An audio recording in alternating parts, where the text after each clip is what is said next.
Nunca había sido tan posible y tan completa la integración de lo antiguo con lo nuevo. Hoy vamos a cerrar esta serie de predicaciones acerca del reino, la serie del reino de Dios, el reino de los cielos. Y esta es una última parábola, por decirlo así, porque cumple con varios requisitos al estar dentro de esta lista. Estamos hablando de la parábola de los tesoros nuevos y viejos, encontrados en San Mateo capítulo 13, versículos 51 al 52. La enseñanza del día de hoy, estoy seguro que va a revolucionar aquí nuestras neuronas, nuestra mente, porque nos reta a una nueva actitud, nos reta a un crecimiento espiritual. Yo no sé cuántos quieren crecer, pero si usted quiere crecer puede glorificar a Dios, puede levantar su mano. La palabra de Dios nos va a retar, nos va a dar principios para crecer. Amén. Bienvenidos sean a un culto más de Filadelfia en casa. Seguimos todavía en línea y es un gusto compartirles esta palabra, este mensaje al que he titulado Integración de lo antiguo y lo nuevo. Integración de lo antiguo y lo nuevo. Damos gracias a Dios. Señor, te damos muchas gracias porque, como dice el coro que acaban de dirigir nuestros hermanos de la alabanza, grandes son tus obras, no las podemos contar. Nos quedamos asombrados de tus misterios, Señor, y en esta hora pedimos que seas tú quien nos dirijas, que seas tú quien nos ayude a entender los misterios de tu reino. Gracias te damos porque tu Espíritu Santo ha prometido estar con nosotros el día de hoy y nos va a iluminar con la luz de tu palabra. Te adoramos en el nombre de Cristo Jesús. Amén. Dice la palabra de Dios, y ya la tienen ahí, Mateo capítulo 13, versículos 51 y 52. Jesús les dijo: ¿habéis entendido todas estas cosas? Ellos respondieron: sí, Señor. Él les dijo: por eso todo escriba docto en el reino de los cielos es semejante a un padre de familia que saca de su tesoro cosas nuevas y cosas viejas. Con esta parábola, y decimos parábola, aunque es algo muy sencillo, muy corto, parece más bien una ilustración metafórica, pero está dentro del contexto de las parábolas del reino. Jesús cierra con broche de oro. ¿Y qué es lo que Jesús está cerrando? Bueno, empezó todo en el capítulo 13 con la parábola del sembrador. Jesús explica o cuenta la parábola del sembrador y los discípulos no la entienden. Le dicen: ¿por qué hablas por parábolas? Dinos, explícanos. Entonces Jesús les dice: bueno, es que se tiene que cumplir lo dicho por el profeta, de que la gente va a tener el corazón engrosado, de que la gente va a tener oídos pero no va a escuchar, van a tener ojos pero no van a ver. O sea, van a tener adormecidos sus 5 sentidos, sus vías del aprendizaje van a estar cegadas, dormidas, anestesiadas. Y por lo tanto el corazón se ha engrosado. Si no hay un corazón receptivo a la palabra de Dios, entonces no se puede proceder con lo siguiente, con la enseñanza del reino. Entonces Jesús continúa explicando algunas parábolas que ya hemos predicado, puesto en esta mesa de estudio en sermones pasados, pero Jesús cambia de escenario. Recordemos que primero los discípulos no entienden qué es lo que está diciendo y piden explicación. Después de que la gente entró a su casa, los discípulos se acercaron y le dijeron otra vez: explícanos la parábola de la cizaña y la cizaña del campo. Tal parece que otra vez no habían entendido. Y Jesús, ahora de manera privada, ya lejos de la multitud, les explica esta parábola. Y les explica otra serie de parábolas: el tesoro escondido, la perla de gran precio, la red. Y finalmente, versículo 51 les dice: ¿habéis entendido todas estas cosas? Y los discípulos respondieron: sí, Señor, hemos entendido. ¿Qué opinan ustedes? ¿Entendieron o no entendieron? La historia nos demuestra que los discípulos realmente no habían comprendido nada de lo que Jesús les había explicado, revelado. Pero ellos dijeron, sí, Señor. Podemos ver entonces que al maestro de maestros, no le incomoda una actitud interrogativa. El aprendiz pregunta al maestro, maestro, explícame porque no entiendo. Diría Saucedo Valenciano, es mejor hacer una pregunta honesta y sincera que nos va a conducir a un verdadero aprendizaje, a decir, ya lo entendí, pero no haber entendido nada. Cuando los discípulos se acercaron con esta duda honesta, al preguntarle, maestro, explícanos, Jesús con todo gusto les explicó. Hasta este punto de la historia, cuando Jesús le dice, ¿habéis entendido todas estas cosas? Podríamos pensar, echar a volar la imaginación, de que si los discípulos le hubieran continuado con esas preguntas, quizá el maestro les hubiera dado más explicaciones, pero los discípulos dijeron, sí, Señor, ya entendimos. Quizá hasta ese momento de comprensión se sentían satisfechos. Pero entonces Jesús les da una réplica con otra parábola, y decimos que es parábola porque utiliza la misma palabra de transición, o la misma frase de transición, es semejante a, ¿sí? Pero en este caso notemos que ya no está comparando el reino de los cielos en sí, ya había terminado sobre la enseñanza del reino de los cielos. Ahora está diciendo que todo escriba docto en el reino de los cielos, este escriba docto es semejante a un padre de familia, que saca de su tesoro cosas nuevas y cosas viejas. ¿A qué se referirá esta parábola? ¿Cuál será su enseñanza central? Primero, hay que notar que cuando Jesús habla de un escriba docto, no está hablando de los escribas que en vía paralela con los fariseos erraban en la enseñanza de las Escrituras. Los escribas eran personas que se consideraban diestros en la ley de Moisés, ¿sí? En la ley y en los profetas. Sin embargo, abundaban en cosas pasadas, en comentarios a los comentarios hechos por hombres del pasado y no salían de ahí. Y que juntamente con los fariseos decían tener la razón, pero con sus hechos demostraban otras cosas. A ellos continuamente el maestro de maestros los amonestó. Les dijo, no seáis ni como los escribas ni como los fariseos. Guardaos de la levadura de ellos. Pero ahora Jesús está diciendo que todo escriba docto en el reino de los cielos es semejante a. Es decir, no se trata de cualquier escriba, es un escriba docto. Por el hecho de ser escriba, ya tenía una formación en la ley. Pero cuando dice docto, está haciendo referencia a que es una persona instruida, o sea, que ha llegado a ser aprendiz de algo. ¿Aprendiz de qué? Dicen otras versiones, como la Nueva Versión Internacional, entre otras, dice, un escriba instruido en el reino de Dios. ¿Sí? Eso significa docto, instruido. ¿Instruido en qué? En el reino de Dios.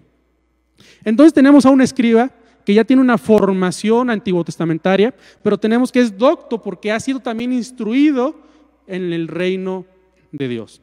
Este escriba docto, que ha llegado a ser alumno, que se ha dejado formar, instruir en cosas nuevas, es semejante en el reino de Dios a un padre de familia. Aquí ya Jesús está utilizando una comparación de administración, la administración de un hogar. A eso se refiere con el padre de familia. Este escriba docto es semejante a un padre de familia. ¿Y qué hace este padre de familia? Dice el comentarista del Nuevo Testamento, del contexto cultural del Nuevo Testamento, Craig Kinner, que utilizaban regularmente monedas que ya tenían guardadas, es decir, su alcancía, su caja de ahorros, ¿sí? Tenían monedas antiguas y con estas pagaban los impuestos o los gastos que surgieran de la casa. Jesús está utilizando esta ilustración del padre de familia, que es es un hombre prevenido y que por lo tanto vale por dos, ¿verdad? Que saca monedas guardadas que tiene ahí en su tesoro, pero que aparte también utiliza monedas nuevas. ¿Para qué? Para la administración y el cuidado de su hogar. Vean qué bonito Jesús hace la comparación. Entonces, todo escriba formado en la ley de Moisés, instruido en el reino de Dios, es semejante en el reino de los cielos, aquel padre de familia, aquel administrador del hogar que saca de su tesoro cosas nuevas y cosas viejas. Está realmente sencilla la ilustración, ¿verdad? Pero ¿a qué se refería Jesús cuando habla de cosas nuevas y cosas viejas? Realmente en el contexto en el que Jesús viene exponiendo los misterios del reino, se está refiriendo a todas las enseñanzas antiguotestamentarias, es decir, la ley de Moisés, los profetas y los salmos o los escritos, ¿sí? La Tanaj. La Tanaj es el documento canónico judío o para los judíos. Está compuesto, es un acróstico, la T de Torah, o sea, la ley de Moisés, la N mayúscula de Nabiim, que son profetas, y una Q de Ketubim, que son los escritos o los salmos. ¿Sí? Ese es el canon judío. De hecho, Jesús es el máximo maestro que nos ejemplifica este modelo de enseñanza en el reino de los cielos. Jesús en Lucas 24:44 les dice que acerca de él mismo ya estaba escrito todo en la ley de Moisés, en los profetas y en los escritos o en los salmos. Y Jesús utiliza este modelo de enseñanza donde rescata los principios del Antiguo Testamento y los mezcla, ¿sí? Saca también cosas nuevas, los asuntos, los misterios del reino de Dios. Ahora, esto es muy importante, es muy trascendente para la época en la que vivía Jesús. Porque Jesús en otra ocasión había dicho que no hay que mezclar los asuntos del reino de Dios con las viejas tradiciones de hombres. Ojo, no está diciendo que con la ley, porque la ley, como dice el apóstol Pablo, es santa. Sí, la ley nos lleva a Cristo, es nuestro ayo. Había un problema en aquel entonces. Los judíos habían hecho comentarios a la misma ley de Moisés. Sí, le habían puesto añadiduras, comentarios. Si la ley de Moisés decía, guardarás el día de reposo para santificarlo, los judíos le añadieron algunos comentarios, como algunas reglas humanas, ¿no? Ah, ok, debes de guardar el día de reposo, pero entonces no vas a hacer esto, no vas a hacer esto, no vas a hacer aquello, pero esto sí se te permite. Cosas como que, como por ejemplo, no debes de salir de tu casa, debe haber un radio promedio de ciertos metros, aproximadamente 100 metros alrededor de tu casa, eso es tu propiedad. Ah, pero si tú sacas una silla tuya de tu casa a 100 metros de distancia o de diámetro, extiendes otros 100 metros el diámetro de tu casa. ¿Eso lo dijo Dios? No, no lo dijo Dios, lo dijeron los hombres, ley de hombres. La ley decía que debías de tener higiene, por ejemplo, lavarse las manos, eso es lógico, se espera, lávate las manos antes de comer, es lógico, es de esperarse de una ley santa como la de Dios.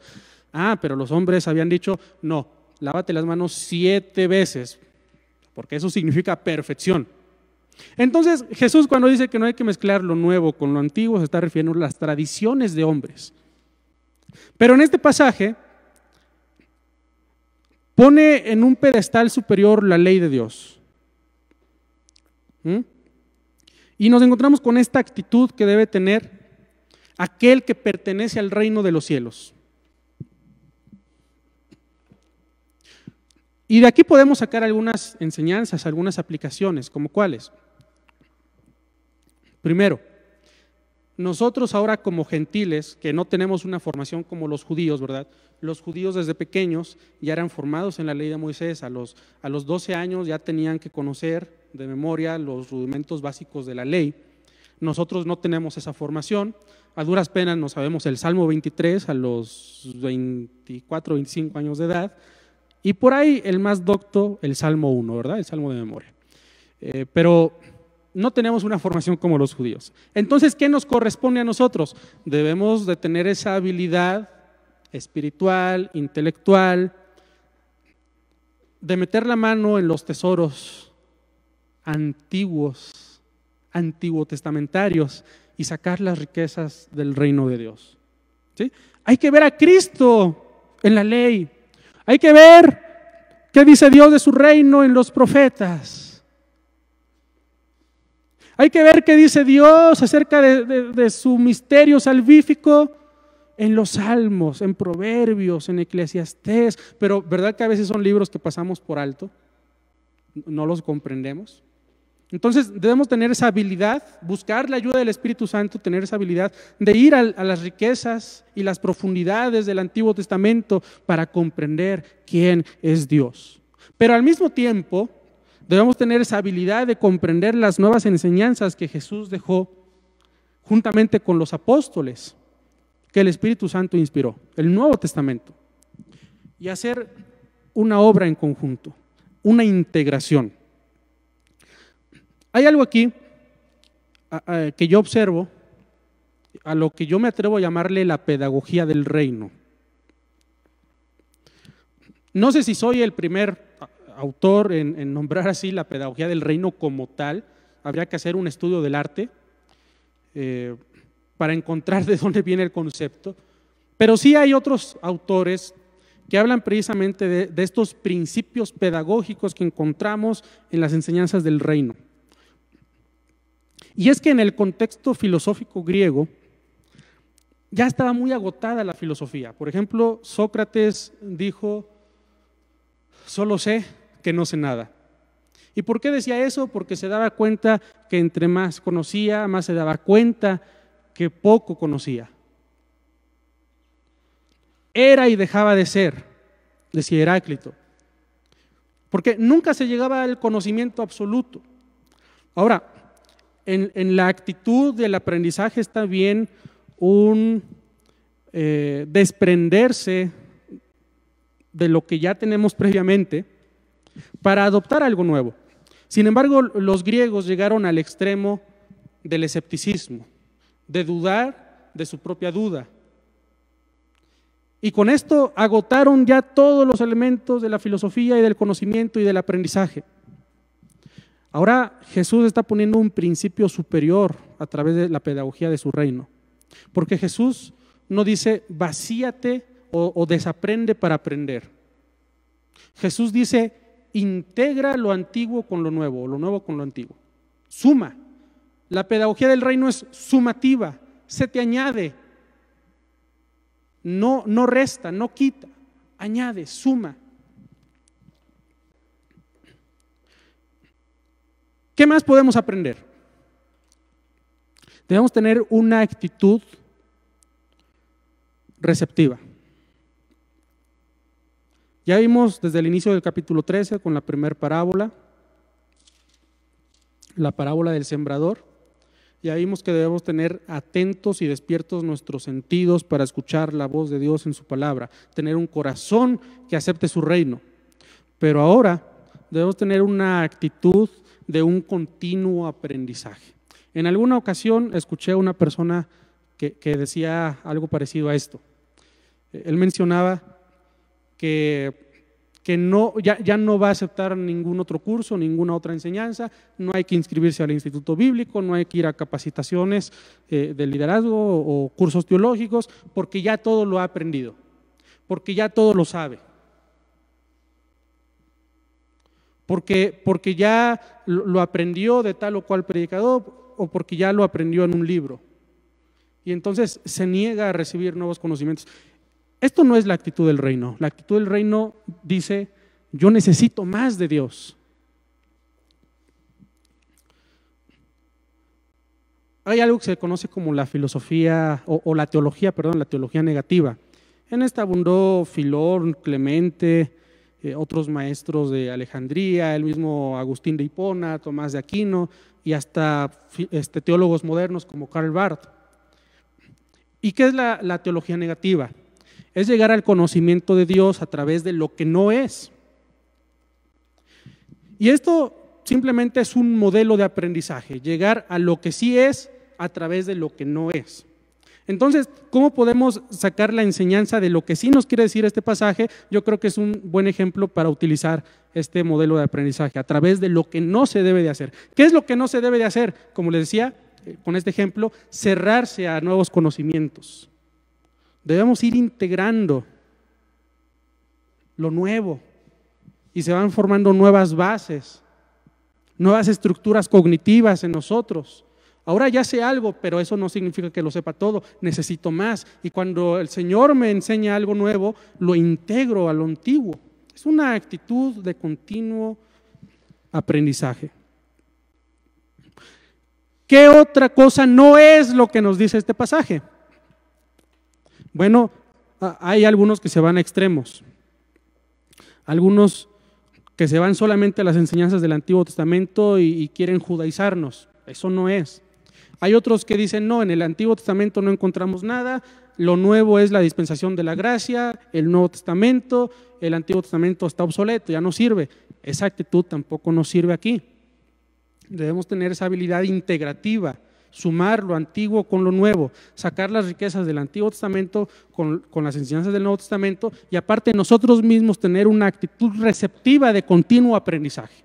Es lo que nos está diciendo el Señor Jesús. Ese es el escriba docto. Y es que a veces en la cultura cristiana se nos ha enseñado que vivimos de absolutos. ¿Sí? Es decir, yo tomé un curso, 16 clases y ya, conozco toda la doctrina, ya estoy instruido en la teología. Eso es mentira. Decía Clemente de Alejandría, uno de los padres de la iglesia, que cuando uno llega a Cristo apenas está recibiendo una fe de primer nivel. Me gusta mucho cómo lo explica, porque entramos a una fe de primer nivel. ¿Qué es la fe del primer nivel? La fe del primer nivel es aquella que compartimos todos los cristianos. Es el conocimiento de las verdades básicas del reino de Dios, del Evangelio. Es apenas lo que necesitamos para ser salvos. Creer en el Señor Jesucristo y serás salvo tú y tu casa. Es una enseñanza universal que todos compartimos. Llegamos a ese primer nivel de la fe. Sí, la fe nos posibilita a creer en Jesucristo. Creo en Cristo, no necesito conocer de nada más, solamente poner los ojos en Jesús y seré salvo. Pero eso no significa que sea todo. Conocer la playa no significa conocer el océano. Yo he descubierto, después de un largo meditar en la revelación de Dios, cómo Dios se nos revela, cómo Dios se nos muestra, meditar también en una frase de Lutero que dice, el Dios que se revela y el Dios que se esconde. Me he puesto a meditar bastante en eso. ¿Qué significa? Que al mismo tiempo que Dios se nos revela en el mundo, como dice Romanos, que a través de las cosas visibles, a través de la creación, conocemos todo su poder y su majestad, al mismo tiempo no lo conocemos, al mismo tiempo Dios es inaccesible. Y yo me he puesto a preguntar, ¿acaso Dios se esconde realmente? Y he llegado a la conclusión de que no, Dios no se esconde. Dios quiere mostrarse, Dios quiere que lo conozcamos. ¿Cuál es el problema? La venda de nuestros ojos. Es como cuando yo jugaba de niño a las escondidillas. Y había obviamente niños más grandes que yo que querían ayudarme un poco, ¿verdad? Y para que no me costara encontrarlos, aparecían frente a mí. Y yo, un niño muy inteligente de 3 o 4 años, decía, creen que soy chiquito y me quieren ayudar, pero no, yo ya soy niño grande. Entonces yo ponía aquí mi mano sobre mis ojos y les decía, no, no es cierto, no te veo. Sí, aquí estoy, mira, encuéntrame, decían los niños más grandes. No te veo, no te encuentro. Tal parece que es así jugamos a las escondidas con Dios, en el buen sentido de la palabra. Dios se revela, pero es la venda de nuestros ojos la que nos impide ver el resplandor de la gloria de Dios. Entonces la fe, volviendo al primer nivel de la fe no es el salto a la oscuridad, como decía el filósofo cristiano Kierkegaard. No es un salto a la oscuridad, sino, como dice Kinner y Alfonso Ropero y otros eruditos, es un salto deliberado a la luz de la verdad. Ojo, nos han enseñado por las enseñanzas de Kierkegaard y otros que han sido más filósofos que teólogos, ojo con eso, nos han enseñado que la fe es ciega. El salto ciego de la fe, decían ellos, pero no. Con la palabra encontramos que la fe es un salto deliberado a la luz de la verdad. Es decir, la fe lo que hace es quitarnos esta venda de nuestros ojos. Y ahora veo al Creador, pero me doy cuenta que estoy en la playa y que hay un mar inmenso delante de mí. Por eso les decía, conocer la playa no significa conocer el océano. Primer nivel de la fe, veo lo que hay frente a mí.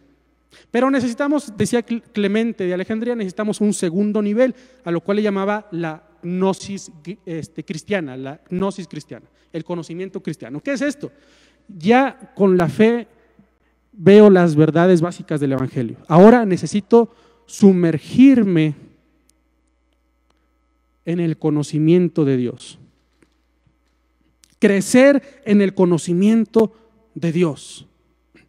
Es decir, que el cristianismo nos muestra verdades tan sencillas que un niño puede comprender, pero al mismo tiempo nos muestra misterios tan profundos que el mismo apóstol Pablo decía: grandes son los misterios de Dios, los misterios de su gracia, las riquezas de su gloria, cosas que el mismo apóstol Pedro decía que su compañero Pablo las enseñaba y decía: difícil es comprenderlas.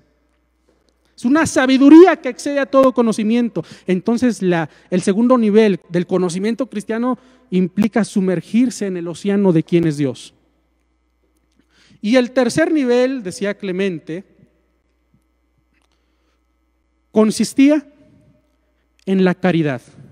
¿Qué es caridad? Bueno, no es otra cosa sino la traducción al latín de lo que en griego se conoce como el ágape. El ágape es el amor máximo, el amor supremo, el amor que solamente Dios puede dar. ¿Sabían ustedes que fueron los cristianos quienes introdujeron ese término, el ágape?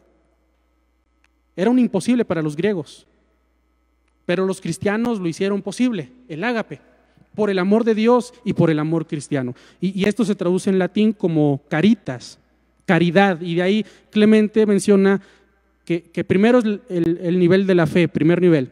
Segundo nivel, la gnosis cristiana o el conocimiento cristiano. Tercer nivel, la acción, la caridad. Ahora, se me hace muy interesante esta forma de explicar cómo uno debe crecer en la vida cristiana,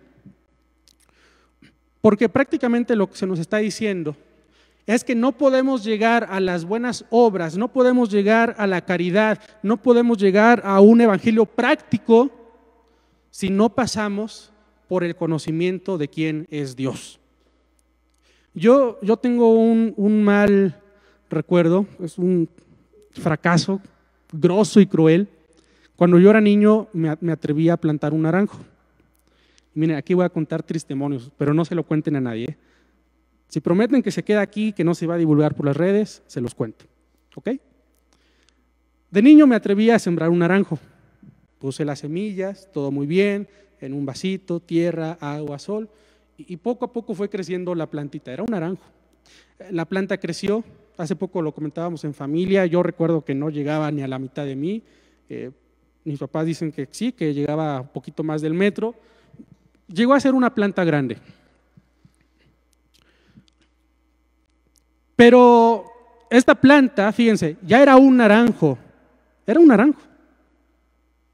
tenía cierto nivel de crecimiento, pero todavía no daba naranjas. No sé si me explico. Ya era un naranjo, le había dado lo básico para que creciera, llegó hasta este nivel, pero todavía no daba naranjas. ¿Qué quiero decir con esto? Que a veces en la vida cristiana no basta con ser cristianos para dar buenos frutos. Es la analogía con mi naranjo fracasado que después lo dejé morir, ese es mi fracaso. Ya no lo seguí regando adecuadamente, no le aboné más tierra y el árbol se secó. Eso pasa con la vida cristiana. No basta con ser cristiano para dar frutos. Mi naranjo ya era naranjo, pero no daba frutos, todavía no daba naranjas. Ahora, ¿qué necesitamos para dar frutos? Seguir creciendo. En la vida cristiana se debe crecer en el conocimiento de quién es Dios, crecer en las doctrinas evangélicas. No hay que conformarnos con lo que ya tenemos. Ya tomé un curso y ya me sé las 16 doctrinas fundamentales de las asambleas de Dios.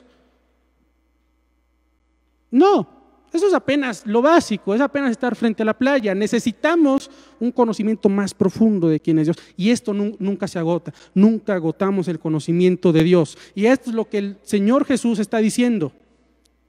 Que aquel que pertenece al reino de los cielos necesita ir integrando nuevos conocimientos y mezclarlos con los antiguos, sumar, construir entre lo antiguo y lo nuevo. No solamente en la cuestión del Antiguo Testamento y el Nuevo Testamento, sino con nuestra misma actitud. Yo mismo nunca he llegado al absoluto, al total. Conozco que Dios existe, conozco que Dios es el que es, pero tal parece que estamos como Job. Todavía estamos en ese estado donde de oídas apenas si lo escuchamos. Necesitamos llegar al nivel donde nuestros ojos ahora ven al Maestro, toda la gloria de Dios.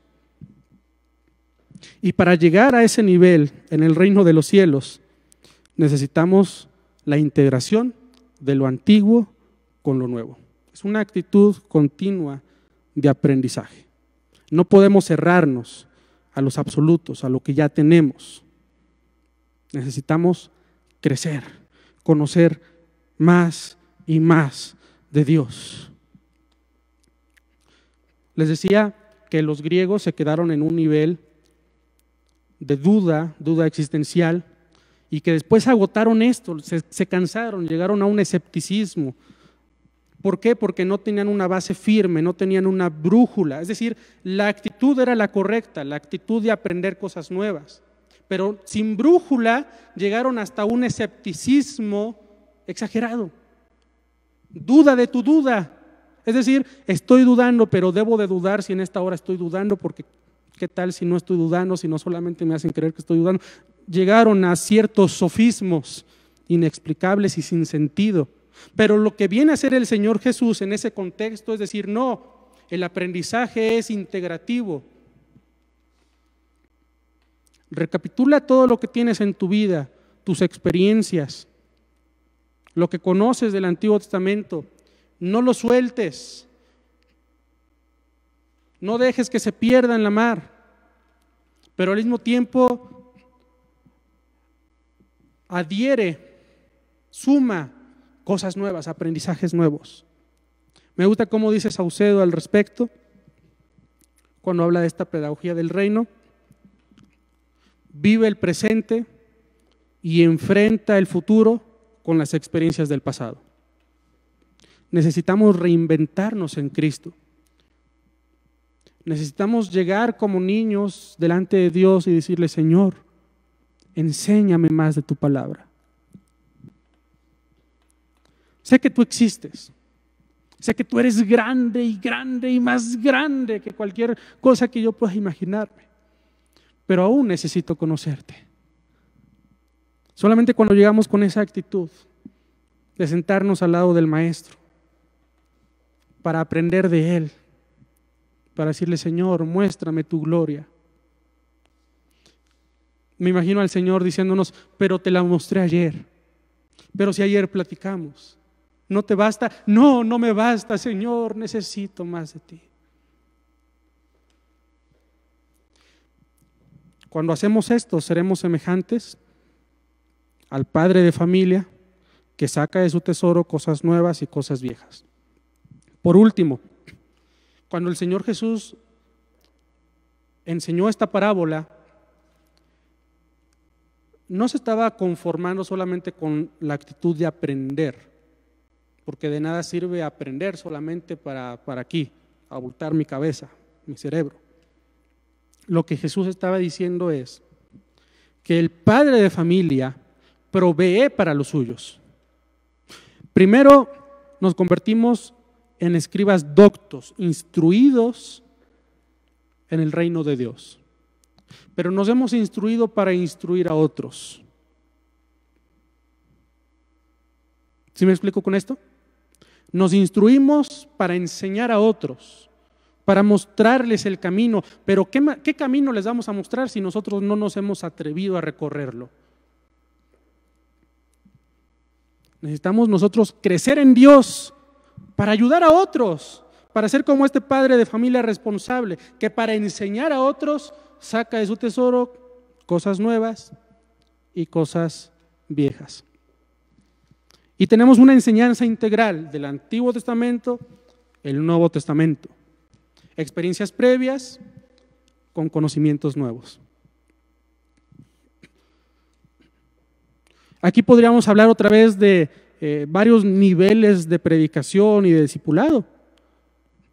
De momento nos encontramos una enseñanza muy común donde se nos dice que para predicar no se necesita ni instituto bíblico, ni teología, ni nada de eso. Basta con tener un encuentro personal con Jesús y compartirlo. Eso es real. Escuchen, eso es real. El ciego de Juan capítulo 9 es lo que hizo. Le dijeron: ¿y quién te sanó? ¿Acaso tú también eres seguidor de Jesús? ¿Y qué dijo el ciego? Miren, no lo sé, nunca lo había visto en mi vida, solo sé una cosa: estaba ciego, pero ahora veo. ¿Cuántos de nosotros podemos dar ese nivel de testimonio y de predicación? Miren, no sé mucha teología, no he ido a un instituto bíblico, solo sé algo: mi matrimonio estaba destruido, pero ahora está restaurado. Antes era un pecador, pero ahora soy salvo. Antes pertenecía al reino de las tinieblas, pero ahora veo la luz del reino de los cielos. ¿Cuántos podemos decir eso, verdad? Amén. Pero solamente con esa actitud, nunca Pablo hubiera predicado delante de los estoicos y los epicúreos en el Areópago de Atenas, en el ágora de la casa del conocimiento griego. Para tener una plática con los estoicos y con los epicúreos, ¿qué necesitó Pablo? Abundar en el conocimiento de Dios, integrar lo que tenía. Pablo venía de una formación judía, pero no la desechó, integró lo que tenía. Pablo venía de una formación filosófica que se ponía al nivel del filósofo más común de aquel entonces, el estoico Séneca, y Pablo se pone a su nivel. ¿Por qué? Porque Pablo no desecha lo que tiene, sino que lo integra con la nueva luz del Evangelio. Tiene una enseñanza superior, tiene una sabiduría que no es de hombres, tiene una sabiduría que viene de Dios y tiene la autoridad para enseñar a otros. Porque se ha convertido en ese escriba docto que es como el padre de familia en el reino de los cielos, que saca de su tesoro cosas nuevas y cosas viejas. Apolos, otro grande que se ponía a la estatura de Pablo, de la escuela de Alejandría, la cuna del conocimiento grecorromano, donde estaba la biblioteca más grande del mundo en aquel entonces. Apolos, erudito, poderoso en la predicación de la palabra, tenía un conocimiento, una formación judía, pero después vinieron Priscila y Aquila, juntamente con Pablo, y le enseñan, porque él solamente conocía sobre el bautismo para arrepentimiento, el bautismo de Juan. Sí, pero después llega Pablo y le dice: ¿cómo es posible? Tú necesitas tener una experiencia gloriosa con el Espíritu Santo. Priscila y Aquila lo discipulan, entonces integran cosas nuevas con las cosas viejas, sacan del tesoro esas riquezas veterotestamentarias, neotestamentarias, y entonces Apolo se convierte en un gran predicador de la palabra de Dios.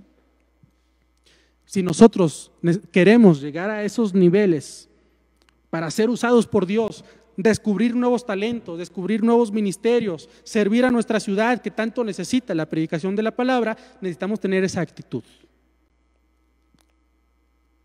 Ser humildes, no decir: ya lo sé todo, a mí que no me enseñen, yo no me voy a inscribir al instituto, ya lo sé todo.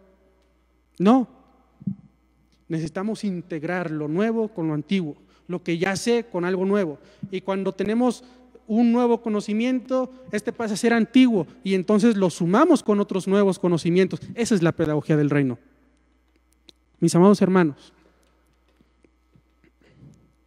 el día de hoy acabamos esta serie de predicaciones. sobre el reino de los cielos. Y esto ya no necesariamente es una explicación de cómo es el reino, sino de cómo es la actitud de los que pertenecemos al reino de Dios. Vivir de dogmas, enseñanzas inamovibles,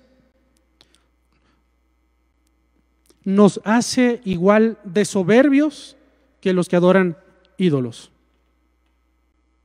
Por eso hay que dejar a un lado nuestros viejos dogmas y sumarle las nuevas enseñanzas del reino. ¿Cuántos de ustedes quieren aprender más sobre la palabra de Dios? Edificar piedra sobre el fundamento que es Cristo, y una doctrina y otra doctrina y otra enseñanza para abundar y abundar y abundar en el conocimiento inagotable de Dios. Yo quiero más de Cristo. Como dice el coro, yo quiero más de Cristo. Yo quiero más de su poder. Y mis amados hermanos, ¿cuándo fue la última vez que llegaste con una actitud semejante a esta, de aprender al culto? ¿O solo te conectas al culto en línea para pasar lista, para que vean que sí estoy ahí, para mandar saludos? Pero ¿cuántas veces, cuándo fue la última vez que llegaste con una actitud receptiva, de decir, hoy quiero aprender algo nuevo, Dios, háblame con tu palabra?